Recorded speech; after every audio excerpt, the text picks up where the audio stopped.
All right, everyone. Thank you so much for joining us. You've joined the Colorado Restaurant and Bar Show Virtual Education Series.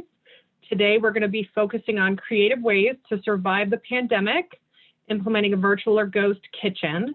So we're going to give it just a moment for our attendees to join us, and then I'll be handing it over to Sonia Riggs, the President and CEO of the Colorado Restaurant Association. So we'll give it just a minute.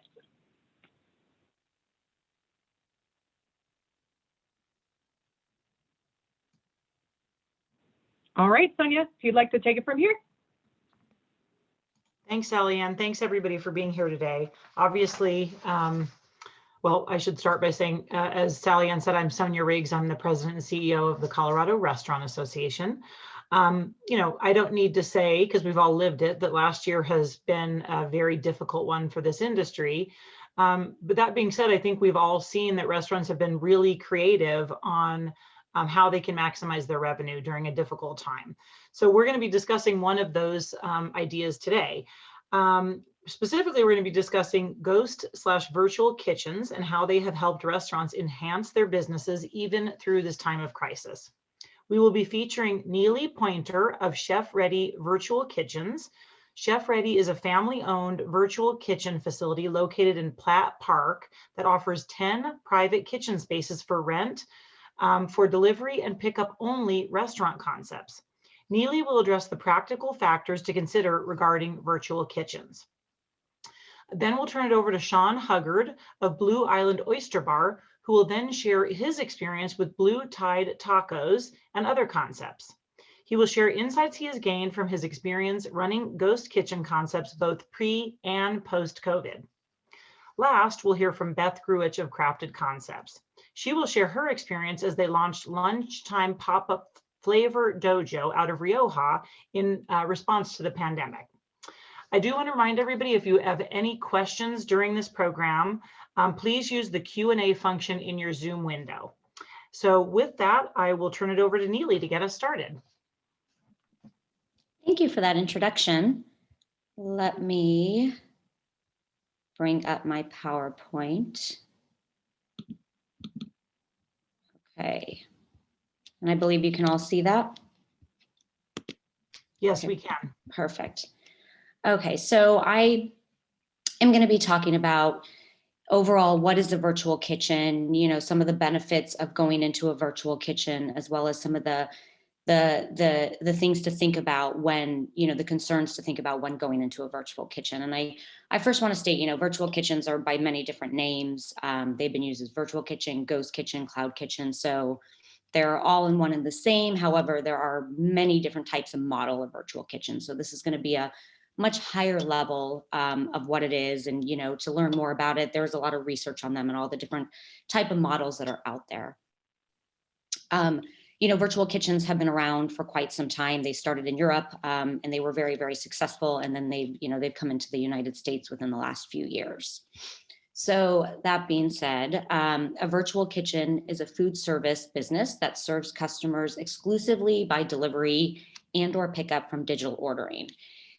What that means is there is no front of the house, there is no dine-in. And the reason why I say and or between delivery and pickup is because there are certain models that allow for delivery only. And then there are certain virtual kitchen models that allow for delivery as well as for takeout or pickup. Now, usually it is a separate food vendor entity or restaurant that operates privately out of an existing entity. So what that means is you have, like similar to the facility that we have, it's a virtual kitchen facility that has private kitchen units for rent. And orders are usually placed through third-party delivery platforms or apps within there. Another way to do it is through existing restaurants. You can use a brick and mortar restaurant and be able to do your virtual kitchen through that kitchen, as well as virtual kitchen models can also work out of food trucks. One thing that I do want to note is that there has been some misconception that virtual kitchens are similar or the same as commissary kitchens, and they are usually not. They're not shared. Virtual kitchens tend to be more private entities.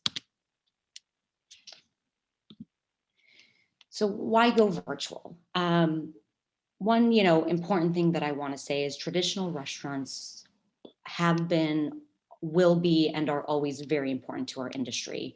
but there are certain concepts that can benefit from a virtual model.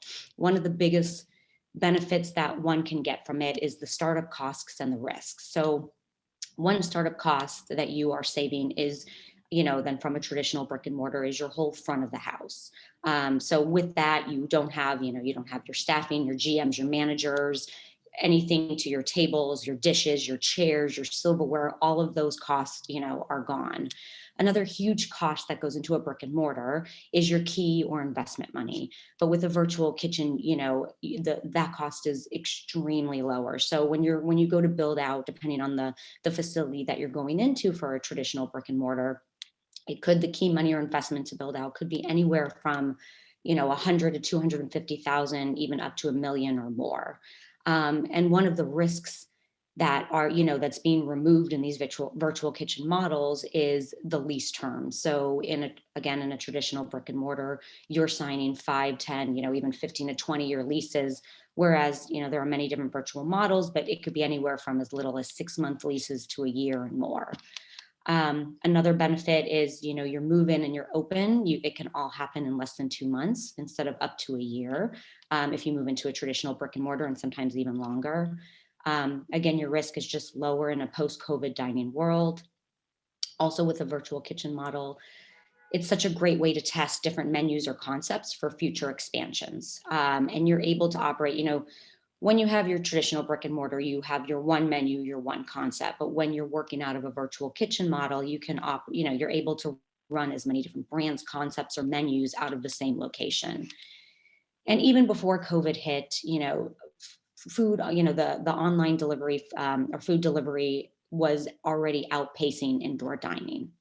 And it ever since, and then post-COVID, it's even grown that much more.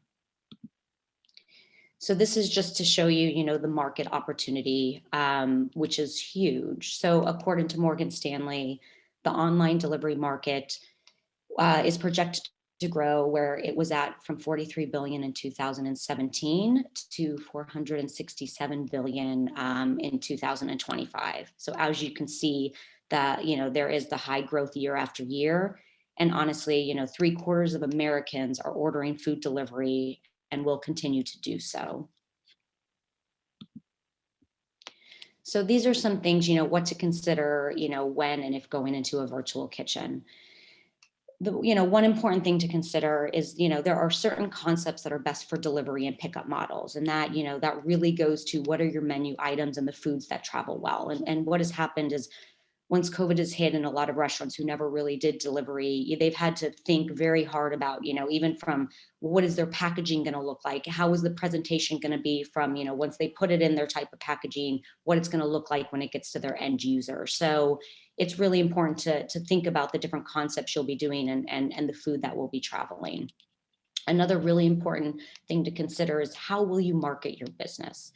So for, brick and mortars, they have a little bit of a leg up and they can piggyback on some of the ways that they've been marketing. But it is kind of a new type of marketing, because you really have to focus on how are you going to market your business online. And for somebody who is new in the space, you really have to think about, am I going to start marketing through social media? Am I going to start marketing through CPC, Google AdWords? So it is very important to think about, when you're building your business, the best way to market it. Another piece is, where will you source your equipment? So again, there are very different types of kitchen models or virtual kitchen models. And, some, give certain equipment while others, give more, give less. But you really have to decide, do we lease, or, is leasing better, or is buying better for you? Another thing to consider is, what third-party apps are you going to use? It's very important to kind of research them, understand the percentages that they're taking, see if there's negotiations that can, take place with them. And just, there are many restaurants that work with all of them, and then there are some that just work with a few. So it is important to research them and understand who they are and what they offer. Another important thing to consider is, do you want to offer direct ordering from your restaurant as well? And then finally, a very important thing to consider is, what kind of partner do you want for your business in a virtual kitchen? So, there are many different types of individuals or restaurateurs that are going into a virtual kitchen. It could be, a restaurant who, pre-pandemic, and even, which will, once the pandemic is behind us, who had a very busy kitchen because of their dine-in, and then they also had to deal with their delivery, and they had to deal with their takeouts. And so sometimes these restaurants would outsource into a virtual kitchen their delivery and takeout to ease up on their dine-in restaurant, their brick and mortar. Another, this is a great opportunity for, there are restaurants who, have a few different brick and mortars, but they really want to expand their footprint. And this is a great way to do that without taking, having to take all the expense and the costs, and being able to, try out different concepts. And so they move to they have, some brick and mortars as well as some virtual kitchens. And then what this really opens up to is the true, the aspiring chef and aspiring restaurateurs who have wanted to be in this industry for a very long time. And this, because of the risk and resources are so much lower, it gives them the ability to do that. So this really opens it up for a lot of people to kind of be a true entrepreneur and pursue something that they've wanted to for a very long time. So how it works at Chef Ready, I can really only go into depth a little bit about what we do at our facility. So I'll just use a little bit of what we do as an example of what to expect from a virtual kitchen partner. As was stated earlier, we are a small family-owned virtual kitchen facility, similar to a virtual food hall. Some virtual kitchens can house up to, 20 to 40 or 50 private kitchens for lease. We in our facility have 10. How we offer support for our tenants is we want to make sure that our tenants succeed. So their success is our success, and we make sure that we provide some marketing and PR. We have, expert business consultants that are helping. We're really kind of digging into the sustainability initiatives, being we do composting. We have solar panels to help, with a greener footprint. We are recycling our oil, so things like that. We also help with submitting permits and sourcing equipment. We do allow, as I stated earlier, some allow delivery only. We allow delivery, but also we allow for takeout and pickup. We chose Platt Park for our location just because of its proximity. That's very important for virtual kitchens in the dense populated area and the areas that it can reach. We will also be expanding into new markets in Colorado, as many restaurants want to expand. This is kind of a very hot growing market. And finally, how it works, at least how it works within our facility, is all of our kitchens, as I said, we have 10, they're 250 to 300 square feet. Our kitchens come with a 10-foot fire suppression ancillary hood, gas and electric hookups, a veggie sink, a 3-compartment sink, and a hand wash sink, a grease management system, and so much more. And what happens is, once you give us your equipment list, we work with our architects who help the layout, help you with your menus and the permitting process. And then you move in and you're, roughly able to start, promoting your business, or, I guess doing takeout within 3 to 7 weeks. From there, we, us and as many other virtual kitchens do offer technology that what happens is we integrate all of the third-party platforms into one database. And for us, we push it through into a KDS or a kitchen display system. And you can also do delivery from the restaurant's website, which also gets pushed into the KDS system. From there, you have all the accoutrements of what a KDS is. And then when your order is ready, you're able to bump the order to the front, the expo, which is us. And we have runners that go to your kitchen, grab your order, and deal with all the delivery drivers and customers for takeout, for pickup. I hope this gives you some good ideas of what virtual kitchens are. I'll be here to answer any questions at the end, and here is my contact information if you want to email me with any questions as well. Thank you.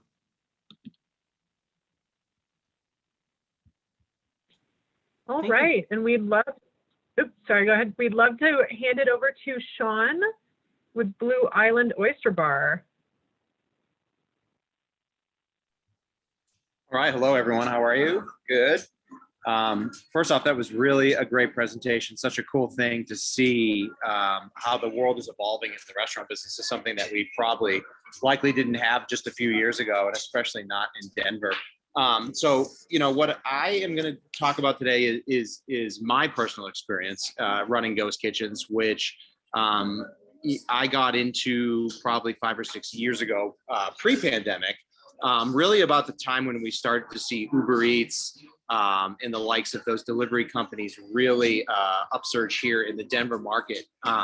Those were definitely different times when you could actually pick up the phone and talk to someone at these third-party companies, where now everything has become so automated and customer service is not so great. But at the time, the real reason for why myself and in the large restaurant group I was running at the time was, we had a lot of restaurants that were 20, 30 years old, which were really large footprint restaurants that had very large prep kitchens, really large lines. We just had a lot of space the way restaurants used to be built, unlike the way they're built today. And we really wanted to take, with rising rents and rising labor costs and food costs and all that stuff, we always joked about, to be successful, we'll serve Chinese food out the back door if we have to. And that joke kind of turned into a reality with Uber Eats. And it started with our my first ever experience in the delivery ghost kitchen business was running something called the Denver Wing Shop. And the Denver Wing Shop came to life because we worked with Uber Eats directly. We talked about, what searches are being done in downtown at certain times that aren't getting fulfilled. And it was really this late night market between 12 and 2 a.m. in the morning, where people were searching for things like cookies and brownies, French fries, chicken wings, and there was no one fulfilling these orders. Looking at the downtown market 5 years ago, there wasn't a Wingstop on the 60th Street Mall. There wasn't this and that. And so we started with the Denver Wing Shop out of what was a pseudo fine dining restaurant. We didn't have chicken wings on the menu. And we didn't promote the ghost kitchen through the actual restaurant itself. We really kept it hidden. And it was very successful. We built that business from 2,500 to upwards of $10,000 a week in chicken wings that we were serving out of a basement prep kitchen on the 60th Street Mall.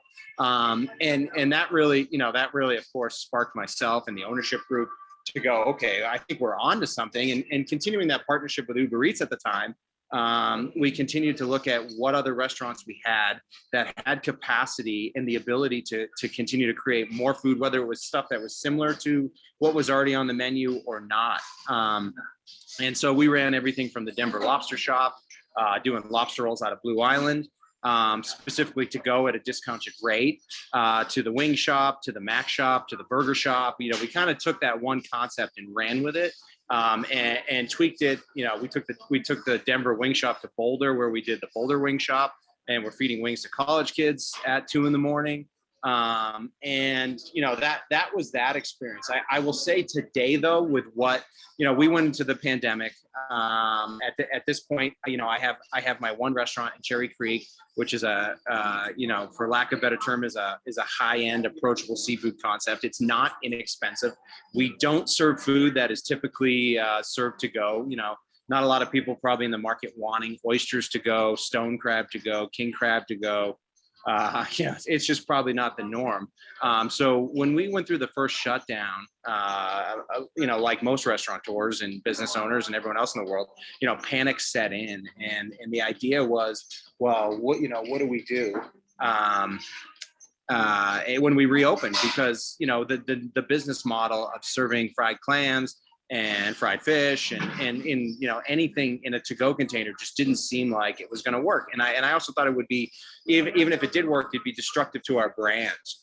So being an East Coast seafood inspired restaurant, I wanted to do something on brand, right? And I wanted to use products that we were already bringing in place. A lot of important things to that I think has changed. The market is become very, very saturated with to-go. You can get anything to go you want now. And so, the idea for me, at least, and for my team was, we can't be bringing in extra product. We can't be bringing in extra labor. So, what do we do? So instead of doing high-end East Coast seafood, we decided to do low-end West Coast seafood by utilizing the same products. We have shrimp in-house, we have cod in-house, we have, XYZ, all this stuff in-house. What kind of menu and concept can we create that we also think is super approachable, super affordable, and will deliver well? And we're in Denver, Colorado, right? So people love burritos, home of Chipotle. So, we brought what we thought to the market was unique, which was a fish taco concept and a real Southern California, San Diego, Baja style burrito concept, where we're doing fish burritos, shrimp burritos, And it's been an absolute hit. I just got my statement from last month. We did $20,000 in delivery, which is $20,000 that otherwise we wouldn't have. What's the profitability on that? I'm not quite sure, because we're also up and running the restaurant, but it's helping to pay the rent, and it's helping to keep people employed, most importantly. And also it's given us the opportunity for me to test a concept that I've wanted to test for a long time, that we're actually in lease negotiations in a space in Cherry Creek for taking it to brick and mortar, which is pretty exciting. And then we would of course move to deliver to that. And as we are discussing new locations for Blue Island, that Blue Tide taco concept is a mainstay, and will be better designed into the next Blue Island as our delivery, because again, we deliver Blue Island food, and we do Blue Island food to go, but outside of lobster rolls and clam chowder, the rest of the menu doesn't sell very well to go. So Blue Tide has given Blue Island a real fighting chance in the delivery business. A couple of the key points that I've said that I've been in the ghost kitchen space for quite some time now, that I have found different through the pandemic, that I'm doing different now, is I don't use third-party apps. I don't use Uber Eats. I don't use DoorDash. I strictly use our in-house online ordering platform, which is Chow Now, which has been a great partner for us. They do offer delivery services. We have, at one time, we had 7-8 tablets on the back table when we opened from the pandemic, and none of them were making any noise. And I just think that space has become really crowded. And we found that, doing our own marketing, through having, Blue Tide has its own website. We have our own Instagram. We do mailers, we advertise on Denver Biz. We put a lot of effort into this secondary brand. And probably the biggest difference with the ghost kitchen I run today is it's not very ghost, is that we are upfront about the fact that it comes from Blue Island. We don't hide that, because we felt like Blue Island's been in the market for 5 years. It's known for great high-end seafood. We have a good reputation, that we didn't want to hide that. And so, we have flags flying in front of Blue Island that advertise Blue Tide Taco. And something else that has been super, super successful for us is that on our online platform is that we allow people to not only order items from Blue Tide Taco, but we allow them to mix and match that with Blue Island food at the same time. So, it's interesting, some of these orders that come in where we see a California burrito, a fish taco, a shrimp taco, and then a $45 Chilean sea bass dish and 12 dozen oysters will come through on the same order. So, for those restaurateurs that are looking to add a ghost kitchen to their already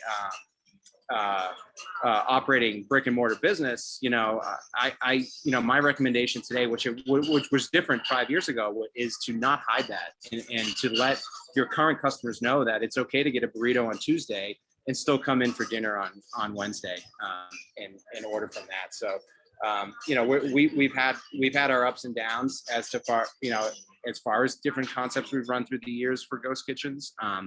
But I think the key points are making sure that it's cost efficient. Can the same saute guy do both the ghost kitchen and this? Can you use the same products? Can you use the same space, the same equipment? What are those needs? And then making those choices on how are you going to market it and how are you going to get that food out, out of the restaurant itself. So, that's my experience in a nutshell.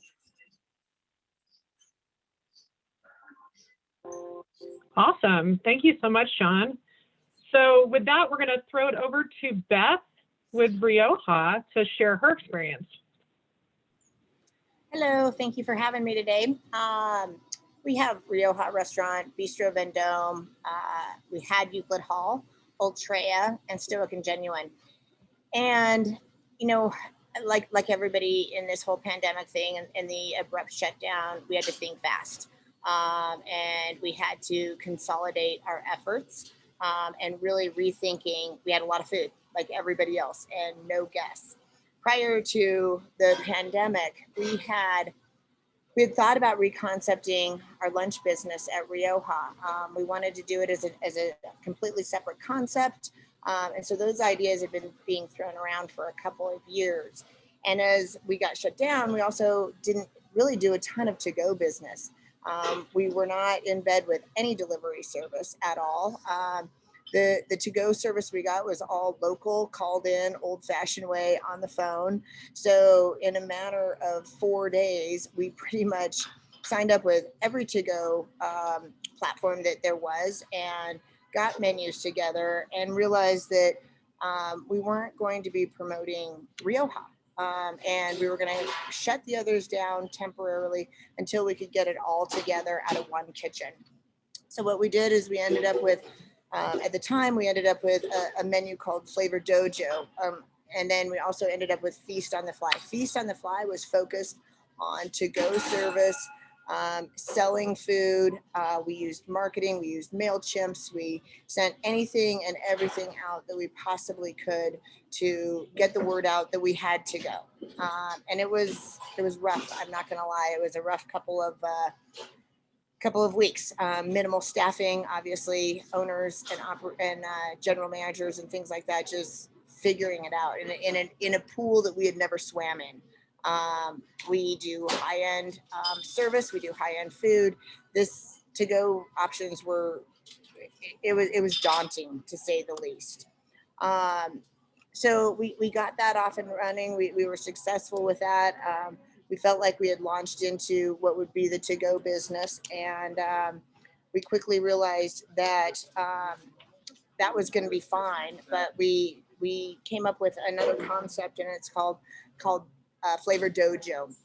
And what Flavor Dojo is it's evolved into our lunch concept, but it was strictly to go lunch. We had no idea how much of the business downtown would be, decimated pretty much. And so we had this healthy version of whole grains and greens and that sort of thing, and launched that. And it was fly by the seat of your pants, to be quite honest with you. We were not as organized or sophisticated as Sean or Neely by any means. It was complete necessity of how can we sell some food and get our word out there that we're open for takeout, delivery, whatnot. We had to create this concept for utilization.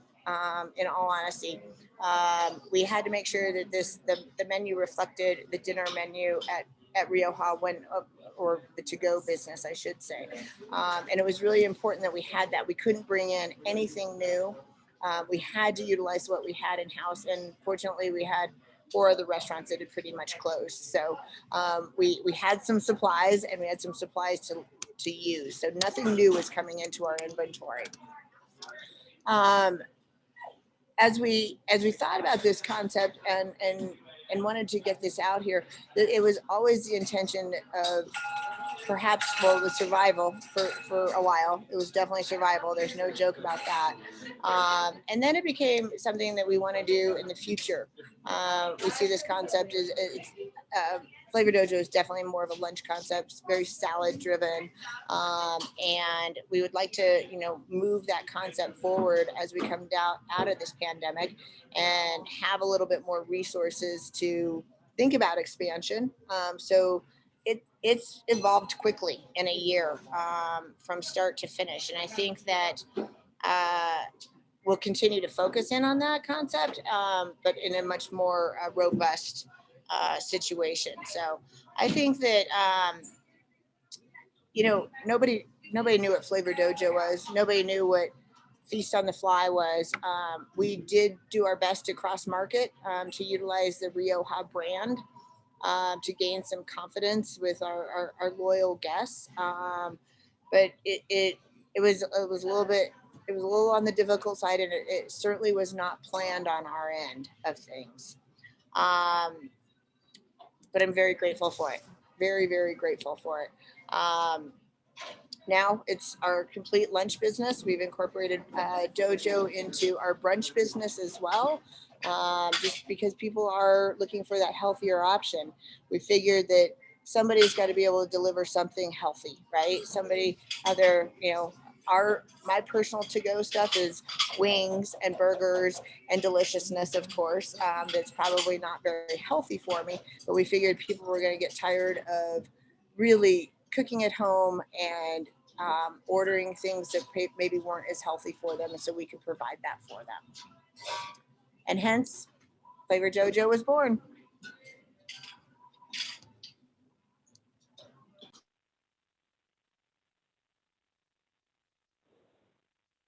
Awesome. Thanks, Beth. So we are going to do some Q&A now. Folks, just a reminder that if you have any questions for this group of experts, you can jump into the Q&A function in your Zoom window. It looks like our first one, and then I can toss it over to Sonia. We've got, we did a ghost kitchen with Grubhub, and it was a flop. I didn't do a lot of marketing because my thought was, why cannibalize my own customers? Plus, you pay third parties for marketing fees. I'd love some thoughts on how much marketing and pushing to existing customers you do with the ghost kitchen when using third-party apps.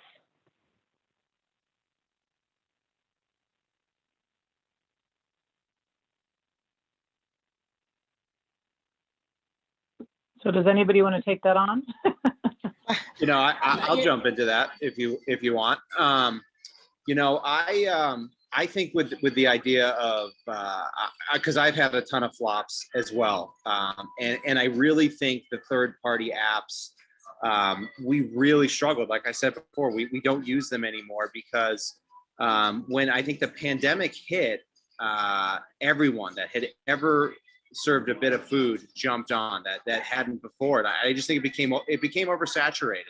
And so I think, you know, you have to find your own way. And I think your own loyal customers are always going to be your best bet because they already like what you do on multiple levels. You know, they may like you personally, they love your restaurant, they like the food, they like the chef. There's so many reasons why they are your loyal customers, and so they're your first bet. I mean, you know, from the simple things of, you know, we printed thousands of Blue Tide menus and handed them out on the street side as people walked by and basically they were giving us their grievances of, you know, sorry, you're closed and this, that, oh, we're going to reopen here, take this menu, we're doing this. And, you know, we pulled out all the old school tricks of, you know, Monday was buy one, get one free burrito, and Tuesdays was margarita day. And we still do it today. If someone orders Blue Island, we put the menus in the bag, the Blue Tide menus, and vice versa. You know, we got bumper stickers. We get, you know, I worked with a skateboard producer in Southern California, and we did a giveaway on Instagram with the Blue Tide logoed custom decks. You know, we kind of went all in. You know, I think because we needed to because there was a lot of noise being made in the delivery space, so we were just trying to make as much noise as we could in a very small distance. You know, something with delivery too. It's your close customer base, right? That you're going after. You know, because, you know, I think anyone who's getting delivery is thinking, you know, is this food going to be any good when it shows up at my house? There's a reason why Chinese food and pizza are like the #1 deliveries because of the way they travel. And so, you know, we put a lot of money into the marketing, but it was always dual funded. You know, it was never just advertised Blue Island or just Blue Tide. It was market them together. And I think with, you know, hopefully the lifted restrictions and hopefully we're, you know, thanks to Governor Polis, you know, is doing a good job here in Colorado, and hopefully our restaurants, and thanks to Sonia and Sally Ann, will be open 100% sooner than later once we're vaccinated. But I think ghost kitchens are here to stay because, you know, restaurateurs, we're crafty people, right? We are always looking. You know, our margins are tiny compared to other businesses out there, and so we're always looking for that next step. And I think that if we already have a trusted customer base, that is your customer to start with. And I think you want to serve something, you know, that you're proud of serving and is at the level that your customers are used to. But a really good burrito is just as good as a really good piece of king crab, you know, if that's what you're in the mood for. And so, you know, not everyone's going to eat. You're not going to cannibalize, right? You know, you're gonna, because not everyone's going to eat in your restaurant 7 days a week. So I think if you can figure out how to do it, it's to go after your current customer base first, without a doubt. And I think that taking the little bit of marketing money that we have in the restaurant business, right, is again, combining it and not hiding that ghost kitchen is putting that, you know, by the way, we're also doing this, is the best way to spend that money. I have to agree on that. I think, you know, certainly the low hanging fruit is your existing guest. You have to let them know what you're doing, because if it truly is a different concept, then they should be able to eat in your restaurant multiple times during the week. At least the awareness is there. Maybe they pick up food one night from Rioja, and then they get a menu and they're like, wow, this looks great. And they order from you next time versus ordering from Chipotle or someplace else or another bowl concept. So we've had great success with that. And I think that's where the majority of the support came from, because people do want to support their 5 favorite restaurants. So they will go to dinner one night, maybe do lunch the next, or maybe 2 nights of dinner. But you have to rely on the people that have supported you.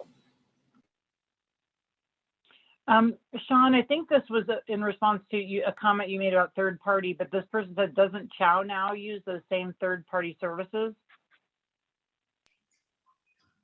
So if someone orders delivery through Chow Now, they use DoorDash Go. So DoorDash Go gets used by a lot of different platforms, I think, including Toast, but I could be wrong, as a third-party delivery service. They basically become your courier. So the answer is yes and no at the same time. So Chow Now more works as you're basically buying their technology through a yearly subscription, and then people are ordering and only ordering either directly from Google or your website. So Chow Now does put money towards Google ads, and there are fees associated with that as well. But I think Chow Now is something like $1,000, $1,200 a year, and that's it, with not a whole lot of other fees associated with that. For us, we do very little delivery still. A lot of it is actually pickup. Again, because it's the neighborhood, it's people coming, driving home from Janice or wherever they are back to work, or it's the neighbors walking the dogs and coming by and grabbing food and so on and so forth. So yes, I think there's a benefit to that, because we still are able to offer delivery through DoorDash. We're able to pass that charge, which we do, on to the consumer. If they want delivery, they pay for the delivery, and there isn't that 30%, which is, as we know, is more than our typical profit margin on any order. So it doesn't exist. But it's only up to us then to market. There's no, it isn't, somebody isn't that flipping through their Uber Eats account going, what do I feel like eating? And then Blue Island pops up or Blue Thai Taco pops up. That doesn't happen. They're coming through our e-blasts, our digital marketing, our print advertising, because they got the mailer, because they're guests of ours, and so on and so forth. Which my personal opinion, and by the way, Sally Ann, I by no means do I consider myself an expert on any of this. It's just a lot of trial and error. Is that I think that we just get, how many taco joints are on Uber Eats now? You're one of a million. So I think there's a place. I talk to a lot of people who are very successful using those platforms. I've been successful on it, but for us, it wasn't the right play this go round. And it seems to have worked out okay for us now. Go ahead, Beth. Sorry, I have to say, I'd be lying to you if I haven't told you that I've wanted to develop our own delivery system. And if our to-go business were there, and it didn't seem like this whole, giant elephant in the room to talk about and to do, we would definitely entertain that. And down the road, once we're at full capacity and we can explore that, I think that that's a wave of the future, because I don't think there's an operator out there that enjoys paying those fees to the third-party platform. Sorry, it's just one step at a time for us, at least. And one more point on the third party is here in Colorado, we're allowed to deliver or not deliver alcohol. We can't deliver alcohol, but alcohol can be picked up. So I think, with your ghost kitchen, if you're going to add alcohol, which we know actually, we do know that the margins are typically better in alcohol. If you can push the pickup, because then you can do the alcohol as well, which is great. Okay. Next question. What special permitting requirements are there for the ghost concept operating out of a main restaurant kitchen? That would be a good question for my partner, who's an attorney. He's not here today, though. So I will tell you that in the past, we have operated ghost kitchens under just a DBA because you can legally do that. So we file our names with the state as a DBA, but you're using the same licensing, you're using the same premise, you're using all that stuff. Again, I only play a lawyer on TV, is what I tell my attorney partner often. But for us with Blue Tide, because we wanted to take it to the next step to brick and mortar, we do have all the, we are filed, we are permitted, we are this, we are that. That might just be the pluses and minuses of having an attorney as a partner to protect me. But I do believe it is as simple as just filing a DBA. So we could be Blue Island Oyster Bar LLC, DBA as Blue Island Oyster Bar and Seafood, and Blue Tide Tacos, and Joe's Chinese Kitchen, and this, that, and the other thing. So it's as simple as doing that, and that you can just get done on the Secretary of State, and it's like $25. Okay, thank you. Next question. Have you dealt with the space on your line handling both regular menu tickets and the ghost, or how have you dealt with the space on your line handling both regular menu tickets and the ghost kitchen items? Our line is so small, so that's a bit of a challenge. Well, we've only had that challenge a couple of times, and I'll tell you, it was nuts. I mean, you got to-go boxes and bags, and it's kind of nuts. I'm not gonna lie. You got to get organized and what works, and it took us a while to have that. We're glad that we had that pain to live through, and now we've got it down just a little bit more organized. In the beginning, it was more of an issue of where all of the third-party delivery people were standing and waiting for their delivery, to be honest with you, especially with the 6 foot and all of that sort of thing. So it's rethinking how you do business and how you operate. Yeah, I think it's about I think if you have that problem, right, if it is a mess, that hopefully means you're busy, right? And if you're busy, you typically can figure it out as to what, so that's probably a good problem to have. But I think Beth said it earlier, cross utilization and things like that. We did purchase some new pieces of equipment, some holding equipment, some steaming equipment to handle different things. And it's probably made the line a better operating line for both concepts. Past experiences having large prep kitchens, stuff like that, it made it really easy. But to go is difficult. Pivoting into a to go model is a train wreck if you're not used to it. From everything from you finally think you got it, and then now you can't get the same to go containers or this or that. And of course, it's Denver, Colorado. Everyone wants to eat at 7 o'clock, so it's all the orders are coming in at once. You're filling up all at once. The patio fills up all at once. But again, I think that you got to be honest with yourself, and you have to say, what are we capable of? How many items can we really serve? And again, I think that cross utilization is key. Just because. Go ahead. Yeah. I'm sorry, Sonia. Just because we haven't done to-go business, and a lot of it doesn't mean our staff hasn't. We really pulled from our staff, to be honest with you, to be like, help us figure this out. Because a lot of them have been in different, levels of business, levels of to-go, that sort of thing. And we learned a lot from our staff, and they were part of the solution. So you got to enlist it, and it's very humbling. So kind of along the same lines of how does it work with the line, this other person asked, how about staffing? Who does the bagging and how are they compensated? Well, so for us, we split tips across the board. So front of the house and back of the house. Our expediter is the one who does the majority of the bagging. Obviously, the kitchen does most of the packing. And we pay everybody minimum wage, so we're able to do that. And that obviously gives us a little bit more of an advantage of, keeping the team cohesive, and it's not a lot of finger pointing.